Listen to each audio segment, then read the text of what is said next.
Being a trophy hunter, I often find myself with a massive backlog of games that I want to play but never get round to, and even when I do, sometimes I just lose interest too quickly or another game catches my eye and gains my attention instead.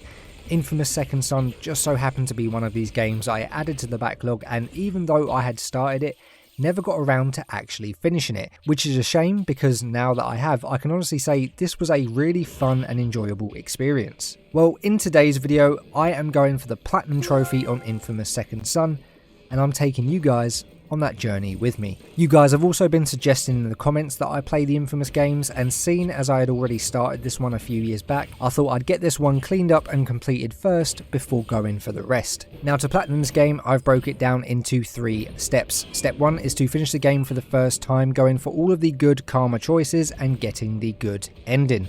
Step 2 will be the cleanup stage. This will involve finishing off all of the remaining side activities, collecting all of the blast shards, and knocking out as many of the miscellaneous trophies as we can. And finally, step 3 will be to replay through the whole game, this time on expert difficulty, and instead of a good karma playthrough, we will be going for the bad karma playthrough for those corresponding trophies. And also a very quick disclaimer before going into this, I do have 6 out of the 48 total trophies from when I played this game previously, which is what you're seeing on the screen right now. Just thought I'd let you know so you kind of understand why I'm starting this video with 6 trophies already unlocked. Anyway guys, with the intro out of the way, let's get into the video. We begin the game as Delsin Rowe, a member of the Akomish tribe and a man with a rebellious side, and are instantly put to work with tagging up a billboard. As we're finishing up our masterpiece, we hear sirens in the background and decide it's time to make a move, but end up kicking a can and alerting Betty, who comes out ready to deal some absolute damage. It's just me, Betty. Would you put the stapler down? Seriously. Betty is basically Delsin's second mother, and although she doesn't agree with what we're doing, she agrees to cover for us, and we proceed to make our way over to the longhouse. At this point, we are given full control of Delsin and proceed to run across the shoreline, climbing the various rocks to make our way up to the longhouse. Once at the longhouse, we run into that same cop from earlier, and it turns out that he is actually our brother Reggie. At this point, Reggie proceeds to tell us how embarrassing it is having to arrest his own brother over and over again, but is soon interrupted by a military truck flipping over in the road. What? Truck.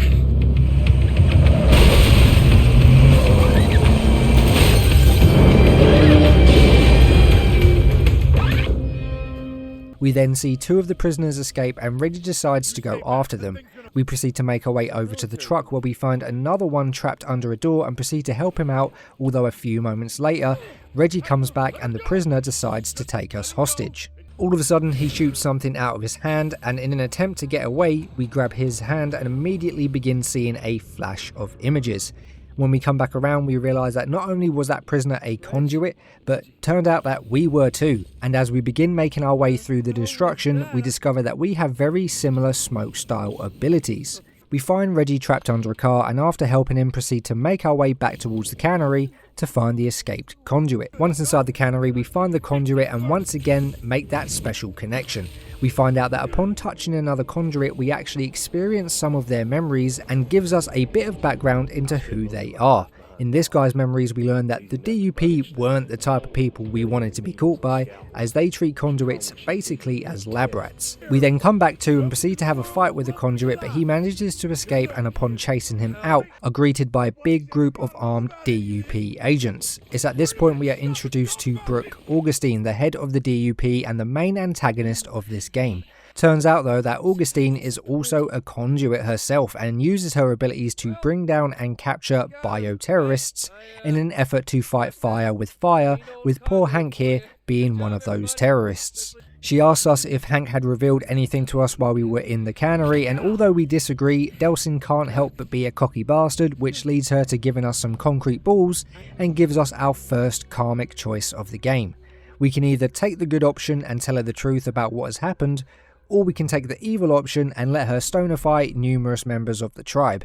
Of course, for the first playthrough, I'm going for the good ending, so we proceed to turn ourselves in. We tell her that we are a conduit and that we had just caught it from Hank a few minutes prior, but she doesn't believe us anyway and proceeds to move on to Betty, breaking her legs before we pass out. We eventually wake up and get to see the results of Augustine's work. The longhouse has been turned into a temporary hospital, and we see that she had straight up just attacked numerous members of the tribe, including Betty, leaving many of them in a critical state that isn't going to get better, and that the doctors have said that the only way the concrete is coming out is the same way that it went in. With that knowledge, we decide that it is now our responsibility to help these people, and so set out to Seattle with Reggie with the hopes of gaining Augustine's powers and saving the tribe.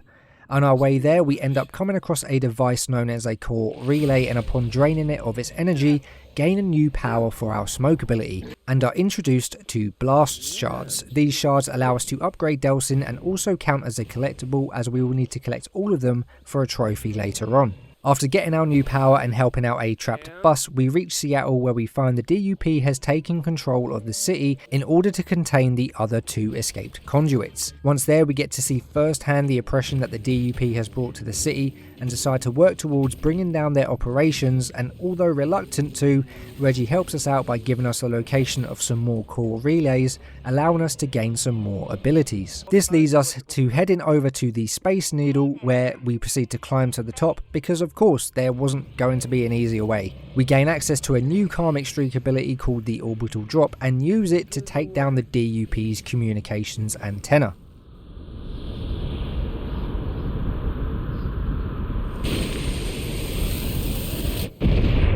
Hello, Science Center District.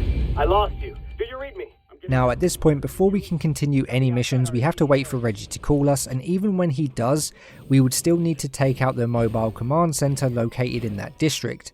Now I kinda got a bit carried away here, as when you take out the mobile command center, it will reveal all shards and side missions in that district, which I then found myself just kind of like automatically going for all of them in the different districts on the first island. Probably should have left it for later, but to be fair, it did make going from mission to mission easier, as I wasn't forced to take anything out beforehand, and also made cleanup later on in the game much quicker. While doing this, however, we do manage to unlock a few trophies, which marks the first trophy pops for this video and for this game since returning to it. We finish our final showdown of the district, unlocking the Hello Operator and Home Field Advantage trophies.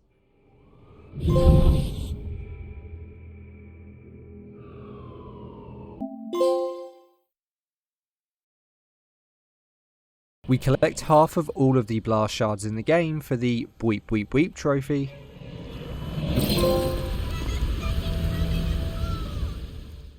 And we also unlock the Nothing to See Here trophy for destroying half of the DUP security cameras in the city.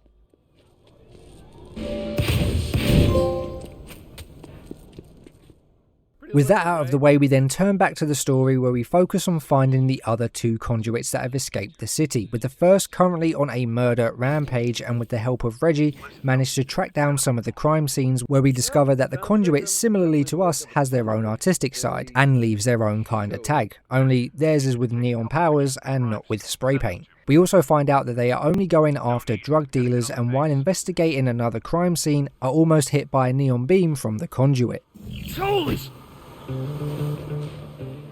We then give chase to the conduit, but he's just too fast for us to catch up to, so we give up on the chase for now and head back to check out their sniper's nest. Once at the nest, it is immediately obvious that the conduit isn't a he, but in fact a she, going by all of the girly things laying around, as well as finding 2 neon drawings, one with the words Brent and one with an image of a face. Reggie is able to run the image through facial recognition and manages to find out that this guy is actually Brent Walker, who was a drug dealer found dead in an alleyway with an unknown wound to the chest. We decide to head over to the same alleyway, where we find out that our conduit friend had made some sort of altar in Brent's honour, indicating that Brent had a much deeper connection to our mystery woman. While down in the altar, however, we do find a bag of food from Olaf's, which suggests our conduit likes the place, and it just so happens to have a big neon sign outside, so we head there with the hopes of bumping into her. After hiding out at Olaf's for a while, we discover that the conduit's name is Fetch Walker, brother of Brent, and it wasn't long before she made an appearance. We managed to grab hold of her just long enough to absorb some of her power. However, Fetch makes her escape, but this time we also have the power to run pretty damn quickly. We give chase to her again, where we end up in an abandoned theatre. We drain all of the neon signs in the theatre to weaken her as much as possible, and then proceed to give her a taste of her own medicine, before finally taking her down, allowing us to absorb more of her power and revealing her backstory. Basically, we learn that she gained her powers at a young age, and that due to being scared, her parents turned her over to the DUP. She and Brent, however, escaped and found themselves on the streets and getting hooked on drugs, which led her to killing her brother in a fit of rage when she thought that he had stolen them. The DUP picked her up shortly after that, and her experience in prison was very different. They taught her how to shoot and control her abilities, and after she escaped, vowed to take down all of the drug dealers so that no one would have to suffer like she did. All of a sudden, we are woken up by Reggie, and he encourages us to turn in Fetch, as he insists that she is a bad person for killing people, regardless if they were drug dealers or not, and essentially is a danger to the public if kept free.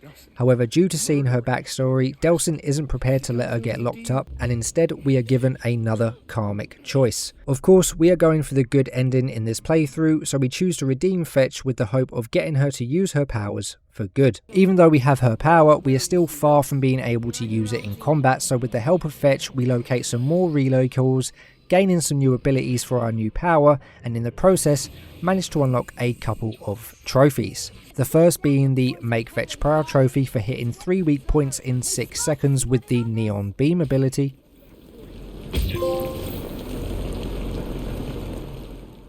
And the Put That Anywhere trophy for defeating 10 enemies by detonating ammo crates.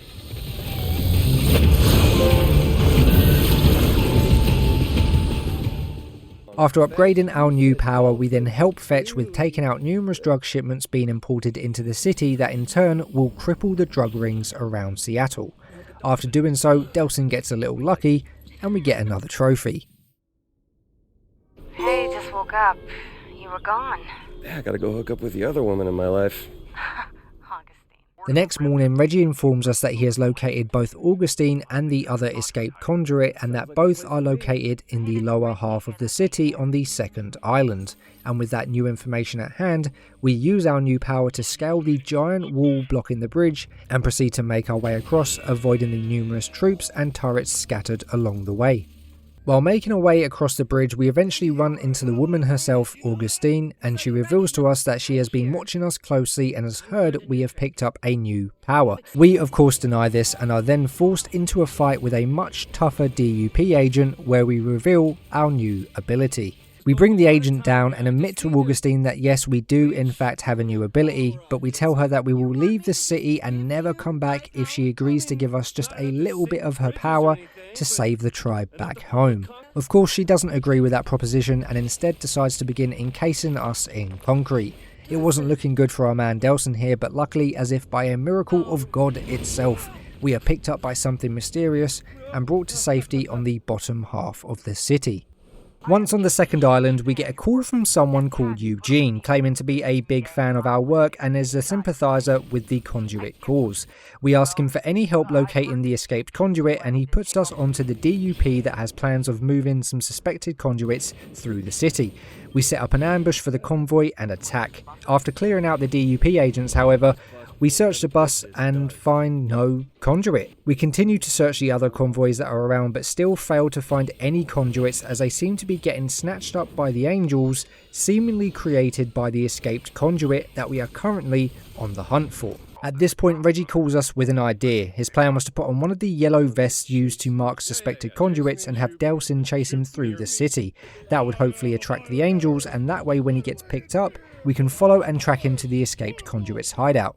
This plan was absolutely insane on Reggie's part, but it paid off, as it wasn't long before we was chasing Reggie and his new angel friend to the hideout. We also get into a massive fight with angels and demons that can seemingly enter reality from the virtual world through TVs. So in order to combat that, we destroy all of the TV screens, preventing them from being able to spawn. Once there, we find stacks of yellow conduit vests, as well as a massive array of computers and monitors, confirming that this is the conduit's hideout. And upon walking over to the monitors, we are transported to a virtual world. Here we meet He Who Dwells, the escaped conduit in his most powerful form, and it's time for a boss fight. Can't lie, this is probably the longest boss battle in the game. You can only deal a very limited amount of damage before he will move to a new spot. You then have to move with him onto some newly raised platforms before yours take you into the lava, and then continue to deal damage when possible, and it's basically a long rinse and repeat throughout. At one stage he will also start getting angels that appear and shield him, and of course you need to take them down before you can deal any damage, but same as before, rinse and repeat. After taking down He Who Dwells, we are taken back into the real world where we finally meet the actual conduit. We grab onto his hands, absorb his powers, and find out his backstory. So it turns out that the escaped conduit is actually the fan that has been, well, somewhat helping us recently. Eugene was bullied all throughout his school life, and after getting taken to Curden K by the DUP, he was hooked up to machines, allowing him to have the energy he needed and trained how to use his powers. He could summon angels to protect himself or demons to attack his enemies, and wants to use those powers in order to protect conduits from what awaits them inside the DUP. We then awaken to find Reggie and Eugene. Reggie insists again that Eugene needs to be put into custody due to him kidnapping conduits against their will. Of course, Delsin, now knowing what he knows, tells Reggie that he has been trying to save them, and we are now given another karmic choice. Of course, we choose to redeem Eugene. We leave Eugene alone, and upon exiting the hideout, come to realise that we no longer have access to any of our powers. And soon after, we meet up with Reggie, who seems thrilled about us not having any powers anymore, as this now means Delsin isn't a danger. However, Delsin reminds him that regardless of powers, he still has the whole of the DUP after him, as well as needing to save the tribe back home. Of course, with not really much of a choice, Reggie then agrees to help, and it wasn't long before we had located more core relays and gained full control of our new power, as well as getting back our old ones. Having redeemed Eugene and obtaining our powers, we both now set out around the lower half of Seattle to find and save suspected conduits from the DUP and the fate that awaits them. This in turn helped Eugene get a massive confidence boost and decided to continue to use his powers to save conduits instead of straight up exacting revenge on those responsible. And it's at this point that we unlock another trophy. Shortly after Eugene leaves, Reggie informs us that the DUP are ordering Seattle citizens and officers out of the waterfront area, as there must be something they don't want anybody to see. We head over to investigate, and once there we find that there are a number of DUP agents that have been killed using the smoke ability. Of course, we never did this, so we continue to investigate and eventually discovered that this mystery smoker is in fact Hank, the same conduit that was stonified at the beginning of the game and we thought was dead. We eventually find and chase after Hank to try and talk to him, but he wasn't interested in talking and led to him knocking us out, but he was kind enough to leave his phone number in our phone just before he left. At this point I needed to clear out another mobile command center before I could continue the story, so I did that as well as a tiny bit of cleanup for some more shards, and while doing that managed to unlock a few more trophies. The first was the hat-trick trophy for defeating an enemy using 3 different power sources.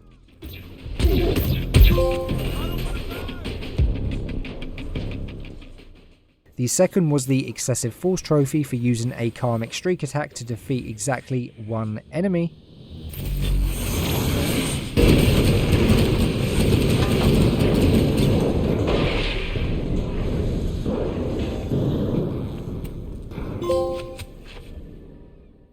And the third was the Someone Your Own Size trophy for rescuing 10 escaped conduits from angry mobs.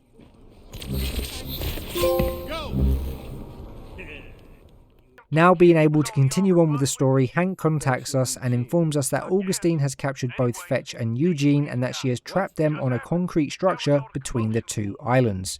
We ask Hank for help and he agrees. He also suggests that with the help of the other 2 conduits, all 4 of us would be able to flush out Augustine and put a stop to her once and for all. Of course, to us this seemed like a brilliant idea, so we set a time and place to meet and let Reggie know of the plan. Although Reggie was outright against it at first, as he straight up just doesn't trust Hank, we do find Reggie waiting for us at the meeting spot and tells us that regardless of them being conduits or not, they're still people and they still need saving. We get to work on infiltrating the structure and begin by taking out the agent stationed there and taking down the support beams. However, Hank was acting quite sus at this point. You see, he somehow knew that we needed core relays in order to gain new powers and told us that there was one on the island that we could drain. That's great and all, except it would have been impossible for him to know as he wasn't around for any of the events that have taken place recently, and when asked about it, just seems to dodge the question. After taking out the supports, we eventually find the core relay, but Delsin is hesitant and notes that something feels off.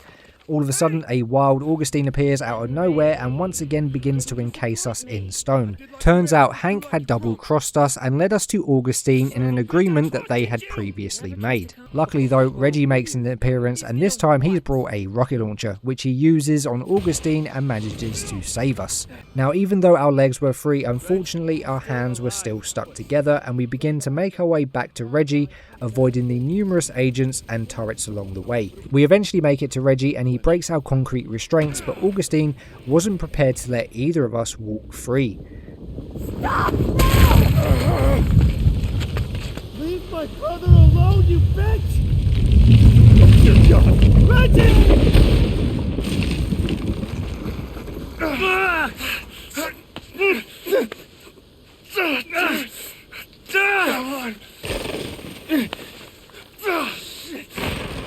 Where's he? Son of a bitch. Delsin, look at me. You gotta let me go. No, I can do this. Listen, we can't let this stuff get to you two. I'm so proud of you. No. Always have been. No. Lindsay, don't. I love you, bro. No!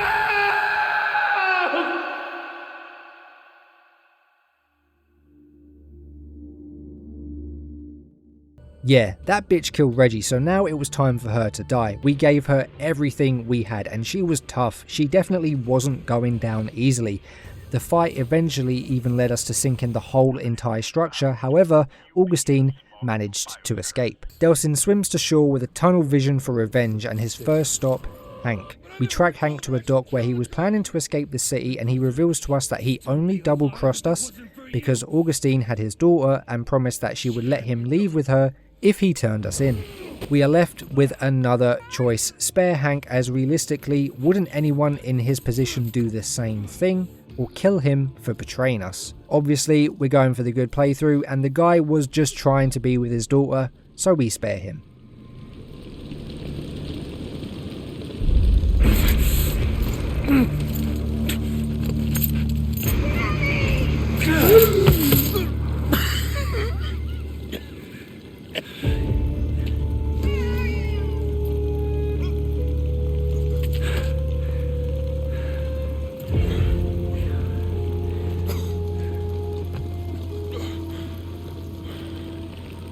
Why don't you just come with us? Just disappear. Stay safe, Hank. We finish the mission and unlock another trophy.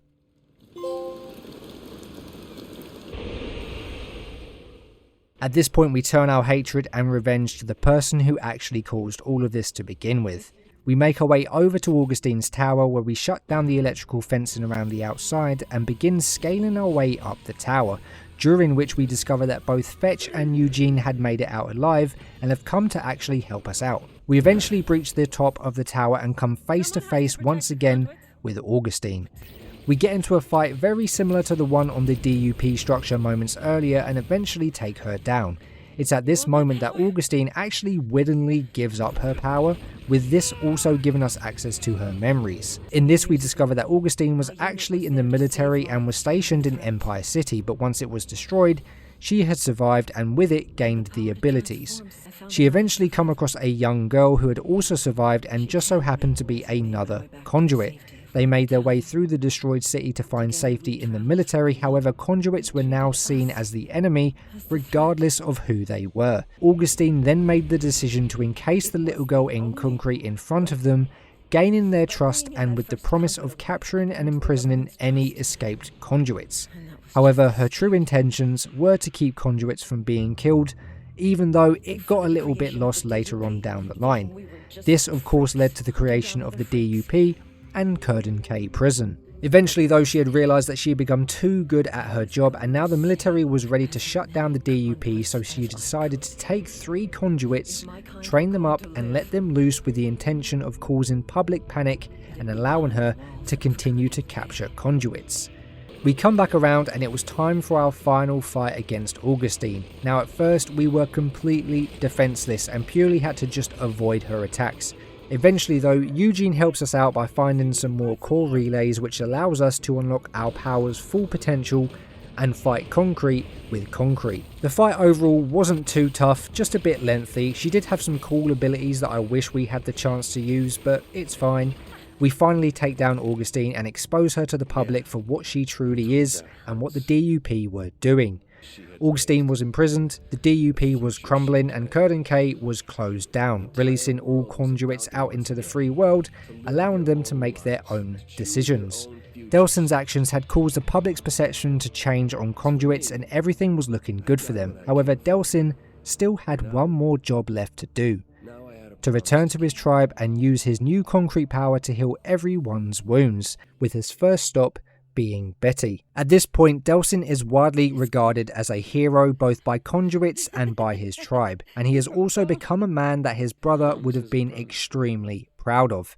Delson makes an adjustment to the billboard he had tagged during the beginning of the game, and is now a beautiful memorialization of Reggie and the amazing guy that he truly was. The game ends and we unlock the Justice Trophy for exposing Augustine,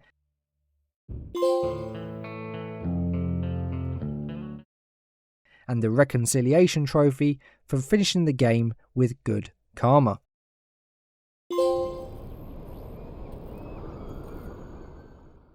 Now with the main story out of the way, it was time to get the rest of the cleanup done around the map, as well as get max level good karma. This would involve completing the rest of the side activities as well as collecting all of the blast shards. Luckily I had spent a lot of time throughout the story doing cleanup here and there, so this stage really did not take me long at all, and I only had 2 or 3 districts left to actually complete. Now because there's not really much to say about this part, I was literally just going from location to location, clearing out enemies, destroying cameras, collecting blast shards, the typical stuff that we've been doing throughout the whole game. So here's just the trophies popping.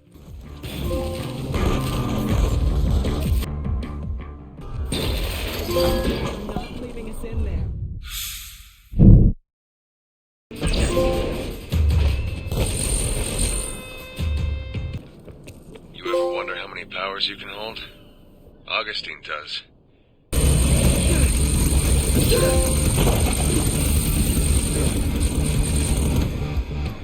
Welcome, world.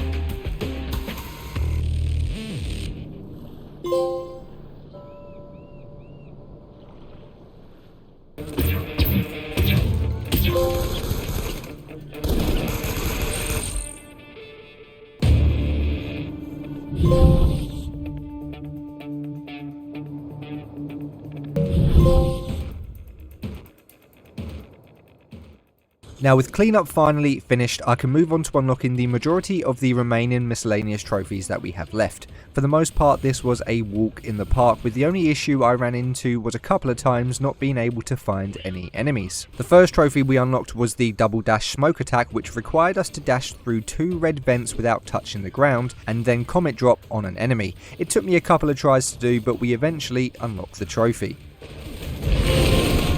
Oh, hell yeah! The next trophy we went for was the cough drop trophy for comet dropping on 3 coughing enemies. Now I actually don't have any recording for this one as I forgot to hit record, however this is basically what I did in order to unlock the trophy. The next trophy we unlocked was the drop everything trophy, which requires you to comet drop over 170 meters. To pretty much guarantee I would get this, I climbed to the top of the DUP tower and comet dropped off of the edge for the trophy.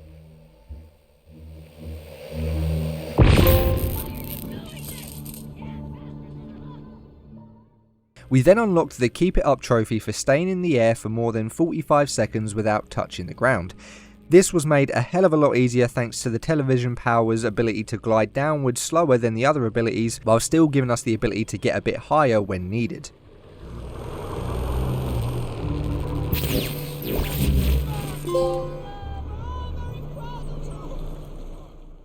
And for the last trophy, before moving on to my second playthrough, I unlocked the Just Say No trophy for busting 10 drug deals.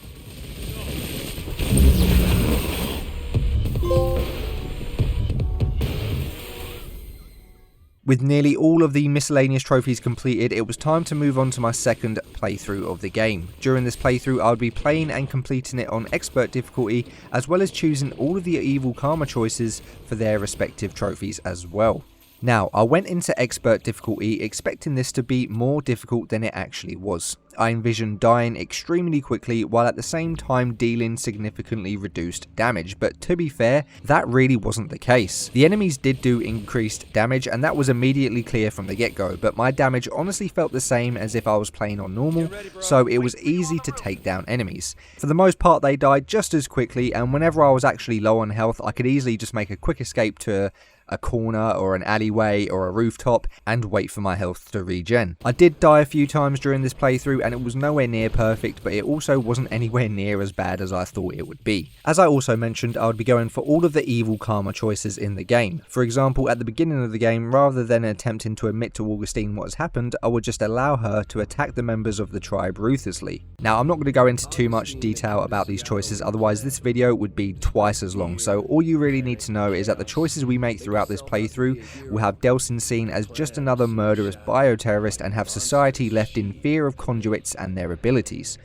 Unlike our Good Karma playthrough where society warmed up to us and the idea of conduits walking among them, Delsin was also recognised as a hero who fought for the freedom of conduits to save his people. There is one thing that did throw me off however though, and that's that by the end of the game, even though Delsin was basically like a full-blown supervillain at this point, I didn't expect him to orbital strike his entire tribe, killing all of them. Like I said, I understand, he was like full on evil at this point, but I don't know, I just thought he would have like left and not looked back, but nope, he just full on murdered everyone. But anyway guys, here's the trophies popping.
With our second playthrough now complete, there was just 4 trophies standing in my way between me and that platinum. Luckily, they were nothing ridiculous and it was all related to evil karma and performing evil actions, so this was really the perfect time to do it. The first trophy we unlocked was the What Did You Call Me trophy for killing 10 Akulan gang members, which are very anti-conduit.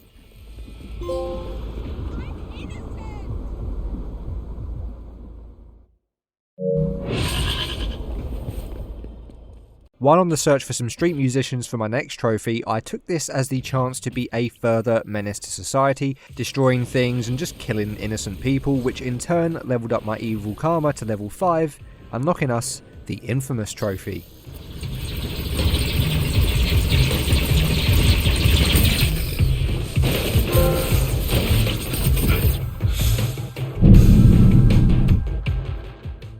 We eventually found and killed our 10th street musician for the Everyone's a Critic trophy.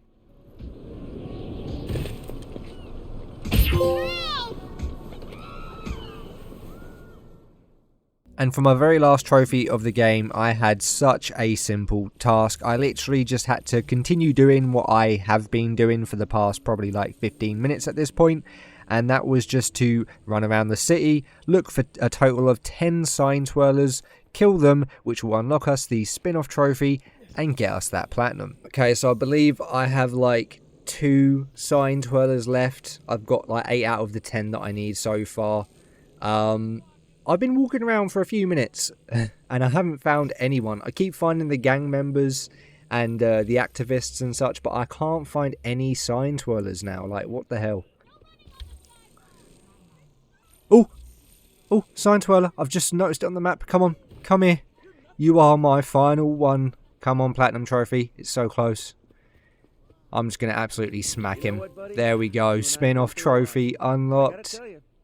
Beat down 10 sign twirlers. And there we go. Enjoy your powers platinum trophy. Oh my god. Collect all trophies of the game. This has actually been so fun, man. I'm actually so happy that I finally came back to this game and gave it the attention it deserves and played through it, completed it, platinumed it, because it has been so fun. I would have been missing out if I didn't otherwise. This is a great game, apart from this end part where I was just kind of endlessly walking around kind of looking for people for half an hour. That was a little bit tedious and boring. But gameplay, story, combat and that, I've really thoroughly enjoyed. So there you go, guys. That was the platinum trophy. So you all know what that means. It brings us to the end of the video. As I said a moment ago in the live commentary, I'm so glad that I finally come back to this game and this time fully experienced every aspect that it had to offer. The highlight of this game for me has to be the combat. It isn't overwhelming with hundreds of different combos or moves, but thanks to the powers at your disposal, especially once you start to progress far enough into the game to start unlocking more, it really keeps it fun and interesting, with the TV power being my favourite. Not only that, but you genuinely do seem powerful when using these. It's not like a lot of other games where you use these powers and it still takes 20-30 hits to take down a normal enemy. You're taking them down pretty damn quickly, some of them instantly. The only shame with the powers was that when we finally unlocked Concrete, it was literally only really used for one boss fight, as it was unlocked right at the end of the game. The story was great in my opinion. I think it done a great job of carrying on the franchise and the stories of the different conduits. The karmic choices, just like in every Infamous game, are a great addition, and you can really see the effect it has on your character. Your power will either be bluer or redder depending on whether you're good or evil, and the results of your actions in these karmic choices can be seen throughout the story and within the attitudes and motives of all of the characters. Now, would I recommend you to platinum this game? Yes, I would, for all of the reasons stated above, and also the fact that this really isn't that long or hard to complete. In fact, it's silly easy. But anyway, guys, this now brings us to the end of the video. If you've enjoyed the video, then please consider hitting that like button and sharing this video around. It tells me that you guys enjoy this type of content. It shows your support, and your support is always greatly appreciated on my channel. If you've got any suggestions on games that you'd like me to platinum next, let me know in the comments below. Have you played Infamous Second Son before? In fact, have you just played any of the Infamous games, and what do you think of them? Let me know in the comments below. And of course, if you've got this far and you haven't already, then make sure to hit that subscribe button and turn notifications on to stay up to date with everything I upload. I hope you all have a great day, and I'll see you all in the next video.